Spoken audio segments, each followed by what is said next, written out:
حجاج بن یوسف نامی ایک شخص عراق کا گورنر تھا اور اس وقت حکومت تھی عبد المالک بن مروان کی۔ حجاج بن یوسف محمد بن قاسم کے چچا اور سسر بھی تھے۔ یہ ایک ظالم اور جابر حکمران تھا۔ یہ وہ شخص تھا جس نے حضرت عبداللہ بن زبیر کو قتل کر کے اس کی لاش کو 3 دن تک سولی پر لٹکائے رکھا، اور اسی جنگ میں اس ذلیل شخص نے خانہ کعبہ پر بھی حملہ کیا تھا۔ اس کے علاوہ ہزاروں معصوم لوگوں کو سخت ترین سزائیں دیں اور صحابہ کرام کی بھی بے حرمتی کی تھی۔ حجاج کی موت کے بعد جب قیدیوں کو گنا گیا تو تقریباً 1,20,000 مرد تھے اور 20,000 عورتیں تھیں۔ ان میں 4,000 ایسی عورتیں تھیں کہ جن کے جسم پر لباس نہیں تھا، اور یہ قیدی ایک ہی 4 دیواری میں قید تھے، اور بتایا جاتا ہے کہ اس قید خانے پر چھت ہی نہیں تھی۔ یہ شاید تاریخ کا واحد قید خانہ ہوگا کہ جس میں عورتوں کو اس طرح ذلیل کیا گیا۔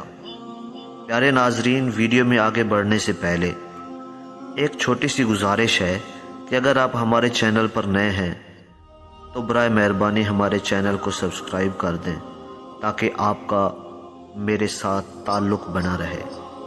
میرے معزز ناظرین، جب بھی کوئی عورت اپنے جسم کو چھپانے کی کوشش کرتی تو اس زندان میں موجود سپاہی اس بیچاری کو پتھر مارتے۔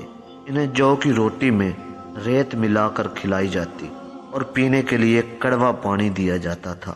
یہ درندہ صفت انسان بے گناہ افراد اور بالخصوص سادات کا خون بہانے کو اعزاز سمجھتا تھا۔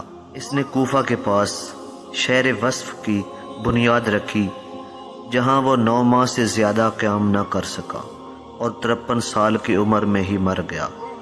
ناظرین، عبد المالک نے کئی لوگوں کو مکہ مکرمہ پر حملہ کرنے کو کہا تھا، لیکن انہوں نے مکہ پر حملہ نہ کیا، مگر چونکہ حجاج ایک ظالم اور بد نصیب شخص تھا، اس نے عبد المالک کے اس حکم کو مان لیا اور مکہ مکرمہ پر حملہ کر کے اس کی عمارت کو نقصان پہنچایا اور بہت سے صحابہ کرام کی عزت و آبرو کو مجروح کیا۔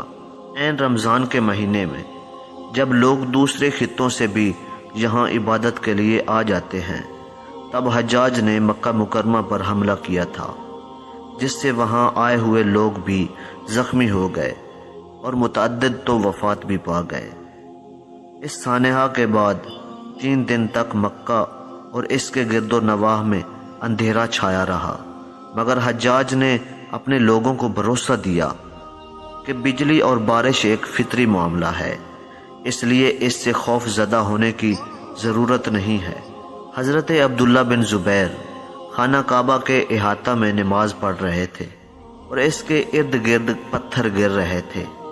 آخرکار اسی حملہ میں آپ شہید ہو گئے اور مکہ مکرمہ میں حجاج بن یوسف کی حکومت قائم ہو گئی۔ ایک روایت کے مطابق عبداللہ بن زبیر کا سر کاٹ کر اسے خانہ کعبہ کے پرنالے پر لٹکایا گیا اور نیش کو سولی پر لٹکا دیا گیا۔ اس نے حرم شریف میں داخل ہو کر دیکھا کہ ہر طرف پتھر ہی پتھر بکھرے ہیں، خون کے دھبے حرم شریف پر لگے ہوئے ہیں۔ اس نے تمام اہل مکہ کو حضرت عثمان کا قاتل سمجھ کر ان پر ظلم کیے اور تمام صحابہ کرام کی عزت و آبرو کو مجروح کیا۔ اس نے جو آخری قتل کیا وہ سعید بن زبیر کا تھا۔ اس کے بعد حجاج پر وحشت طاری ہو گئی۔ اب وہ نفسیاتی مریض بن چکا تھا۔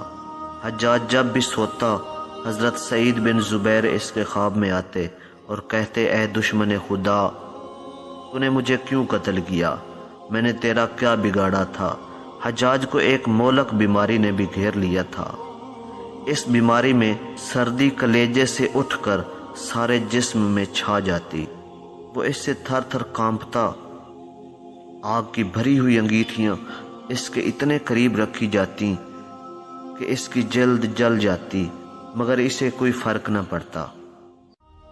ایک حکیم نے ایک گوشت کا ٹکڑا دھاگے سے باندھ کر اس کے حلق میں اتارا۔ جب اس ٹکڑے کو باہر نکالا گیا تو اس پر کیڑے چمٹے ہوئے تھے، اور ان سے بدترین بدبو آ رہی تھی۔ تو اس پر حکیم نے کہا کہ اے حجاج، تیری بیماری زمینی نہیں ہے بلکہ آسمانی ہے۔ جب اسے پتہ چلا کہ اب میں نہیں بچوں گا تو اس نے اپنے خاندان والوں کو کہا کہ میرا جنازہ رات کے اندھیرے میں پڑھنا اور میری قبر کا نشان مٹا دینا، اور اگلے ہی دن اس کا پیٹ عجیب و غریب طریقے سے پھٹ گیا، اور اس طرح ایک اور ظالم و جابر شخص کا ظلم اور جبر اپنے انجام کو پہنچا۔